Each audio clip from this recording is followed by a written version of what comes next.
একজন সোশ্যাল মিডিয়ায় লিখেছে, ভূমিকম্প হলে পুরুষরা দৌড় দেয় আর নারীরা নিজের ওড়না খোঁজে। এরকম দুর্যোগ মুহূর্তে ওড়না ছাড়া বেরোলে গুনাহ হবে কিনা, শরীয়ত এক্ষেত্রে নির্দেশনা কি দেয়? প্রথম কথা হলো যে যে বা যারা সোশ্যাল মিডিয়াতে এই ধরনের কথা লিখছেন যে ভূমিকম্প হলে পুরুষরা দৌড় দেয় আর নারীরা ওড়না খোঁজে, এখানে নারীদের ওড়নার কারণে তারা কিছুটা পিছিয়ে আছে এরকম একটি ধারণা হয়তো তারা দেওয়ার চেষ্টা করছেন, জ্ঞাতসারে কিংবা নিজের অজান্তে।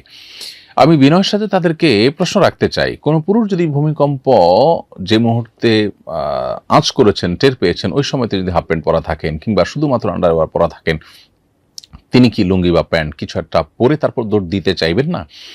সেক্ষেত্রে তার এই যে একটা লুঙ্গি বা প্যান্ট কিছু একটা পরে অন্তত তাকে দৌড় দিতে হচ্ছে, এটাকে তিনি কি আসামের কাঠগড়া দাঁড় করাবেন? এটা খুবই কমন একটি ব্যাপার। আল্লাহ রাব্বুল আলামিন নারী এবং পুরুষকে সৃষ্টি করেছেন, প্রত্যেকের শরীরের কাঠামো আলাদা আলাদা বৈশিষ্ট্য দিয়ে সৃষ্টি করেছেন। অতএব একজন নারী তিনি তার লাজুকতা থেকে, তিনি তার সম্ভ্রম রক্ষার খাতিরে তিনি ওড়না খুঁজে তারপরে তিনি আত্মরক্ষার চেষ্টা করবেন, সেটা খুবই স্বাভাবিক।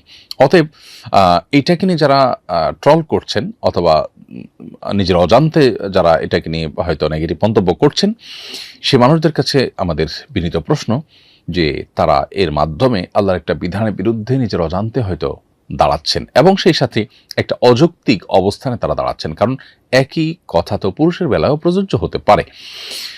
আর পাশাপাশি আরেকটি গুরুত্বপূর্ণ বিষয় হলো, ভূমিকম্প হলে বিশেষজ্ঞরা বলছেন দৌড় দেয়া নয়।